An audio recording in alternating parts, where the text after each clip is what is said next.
کی قیادت میں فرینکفرٹ کا مکتب ان مفکرین کی پہلی نسل تھی جو مغربی عقلیت کی اساس و حقیقت اور اس کی وجہ سے بڑھتے ہوئے تشدد و سختی کی مخالفت کرتے تھے۔ ہارکہائمر اور آڈرینو نے رسالہ منطق شفافیت میں نشتہ مارکس اور ویبر وغیرہ کی طرف سے اعلیٰ عقلیت پہ ہونے والی تمام تر تنقید کو مد نظر رکھتے ہوئے یہ کوشش کی کہ اس جدید دور میں مغربی عقلیت کی اصل بنیاد کو 17ویں اور 18ویں صدی میں تلاش کریں۔ انہوں نے اپنے استدلال کو شفافیت کے اس قانون پہ قائم کیا کہ روشن خیالی ایک زمانے میں مغربی انسان کی زندگی سے قدیم خیالی قصوں کے تاثر کو ختم کرنے کا دعویٰ کرتی تھی، لیکن اس دور میں اس نے قلم کو ہی ایک دیو مالائی قصے میں ڈھال دیا، ایک نیا اور جنگجو خیالی قصہ۔ مارکوسی نے ہارکہائمر اور آڈرینو کے مشن کو آگے بڑھانے کی کوشش کی۔ مارکسزم اور فرائیڈزم کے امتزاج کی صورت میں مغربی عقلیت پہ تنقید کرے۔ انہوں نے رسالہ متاع اور تہذیب میں یوں دلیل دی ہے کہ جدید مغربی تہذیب نے انسان کی نفسانی طاقت کو اس کی ایک جہت میں محصور کر دیا، اسی لیے مغربی انسان ایک جہت والے موجود میں تبدیل ہو گیا۔ ضروری ہے کہ یہ ظالمانہ توق اس کی گردن سے اتارا جائے۔ مارکوزے نے مارکس اور فرائیڈے کے مفاہیم کے امتزاج اور اضافی جبر کے مفہوم کو استعمال میں لاتے ہوئے فرائیڈ کی نفسیات اور حیاتیات پر قائم نظریے کی بنیاد کو آڑے ہاتھوں لیا، اور مارکسزم کے معاشرتی اور اقتصادی تجزیوں کی بنیاد پر تشکیل پانے والے جدید صنعتی معاشرے پر سخت تنقید کا اس میں اضافہ کر دیا۔ مارکوزے نے اپنے ایک اور رسالے یک بعدی انسان میں امریکی کلچر پہ تنقید کی۔ وہ دلائل دیتا تھا کہ امریکہ ایک ایسی جگہ ہے کہ جہاں ایک طرح کی آرام دہ پرسکون اور معقول غلامی موجود ہے، ایسی جگہ ہے کہ جہاں ٹیکنالوجی مکمل فتح پا چکی ہے، نیز جہاں فلاحی حکومت اور جنگجو حکومت ایک دوسرے کو چھیڑے بغیر اپنا کام کر رہی ہیں۔ امریکہ میں اقدار ایک جیسی ہو چکی ہیں کہ جس کی وجہ سے وہاں کے شہریوں کے لیے انتخاب موجود ہی نہیں ہے۔ یہ حالت اس وقت تک رہے گی جب تک کہ امریکی معاشرے کے نچلے طبقے سے ان حالات کے خلاف غصے کی لہر نہ اٹھے اور ان حالات کو تبدیل نہ کر دے۔ مارکوزے 1960 میں یہ نظریات پیش کر کے عملاً امریکی اور یورپی ناراض طلباء کا پیشوا بن گیا۔ جان پل سارٹر 1905 سے 1980 تک ماڈرن مغرب کے مغربی دانشوروں کے سلسلے کی آخری کڑی ہے، جس نے اگسٹینالزم، وجودیت پسندی اور مارکسزم کے امتزاج سے کوشش کی کہ مغربی تہذیب پہ تنقید کرے۔ وہ اگسٹینالزم کی انسانی ضمیر کی آزادی کی حمایت کرنے کی بنا پہ تعریف کرتا تھا اور مارکسزم کو بعنوان فلسفہ انقلاب قبول کرتا تھا۔ اس کا مارکسزم کی طرف رجحان زیادہ تر مارکس کے جوانی کے تالیفات کی طرف ہے۔ اس نے کوشش کی کہ بعض مفاہیم مثلاً چیت، ضمیت، سامان کی مانند ہونا، خود بیگانگی اور اگسٹینالزم کے مضامین مثلاً انفرادی آزادی اور ذاتی وجود اور ضمیر انسان کو آپس میں مخلوط کرے تاکہ مغربی انسان کی بے چارگی اور محرومیوں کو بیان کرنے کے لیے ایک نیا فلسفہ تشکیل دیا جا سکے۔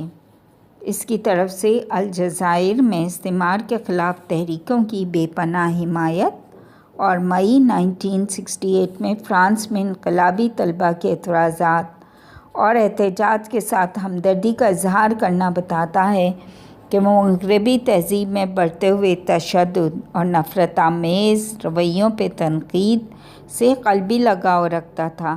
اگرچہ سارٹر نے واضح طور پہ مغرب کے زوال کے بارے میں نظریہ نہیں دیا، لیکن اس کے 2 فلسفی رسالے بنام وجود اور عدم وجود اور منطقی عقل پر تنقید ایسے ہیومنزم کو بیان کرتے ہیں کہ جو سرمایہ داری نظام اور قیود سے انفرادی آزادی کی بنیاد پر تشکیل پایا ہے۔ یہ خصوصیات اس کی داستانوں اور ڈراموں میں بھی ملاحظہ کی جا سکتی ہیں۔ سارٹر کے انفرادی اور آزادی کے نظریے نے دوسری جنگ عظیم کے بعد 1950 کے عشرے کے آغاز میں جوانوں کی ایک مکمل نسل کو اپنا فریفتہ کیے رکھا ہے۔ نظریہ پوسٹ ماڈرنزم دراصل کمیونزم اور سرمایہ داری کے نظریاتی تصورات کے خلاف رد عمل تھا کہ جس میں 1960 کے عشرے کے آخر میں یورپ اور امریکہ کے طلباء کی شورش کی وجہ سے جوش و خروش پیدا ہوا۔ پوسٹ ماڈرنسٹ ایک طرف کمیونزم کے اس عنوان سے کہ وہ دنیا کی نجات کی واحد راہ ہے کی مخالفت کر رہے تھے، اور دوسری طرف مصرفانہ کلچر، کنزیومرزم، بے پناہ پیداوار، میس پروڈکشن نظریات میں یکسانیت اور مغربی سرمایہ داری کی توسیع پسندانہ ذہنیت کو قبول کر رہے تھے۔ وہ پوسٹ ماڈرنسٹ دونوں نظریات کمیونزم اور سرمایہ داری کے اختلافات کا آمیزہ اور مرکب تھے۔ دوسری طرف دونوں ہی نظریات کی بڑائی کو مسترد کرتے تھے۔ ان کا عقیدہ تھا کہ بڑے نظریات انسانوں کی ذاتی اور اجتماعی زندگی پہ نظارات کی بنا پہ ایک طرح کے اپنے اقتدار اور تسلط کا اظہار کرتے ہیں۔ مشیل فوکو، ژیل ڈیلاس اور جان فرانسسکو لیوٹار نے فلسفے اور تحلیل نفسی کی آمیزش کے بعد اس میکانزم پر سخت تنقید کی جو مغربی تہذیب انسان کو محدود اور مقید کرنے کے لیے استعمال کرتی ہے۔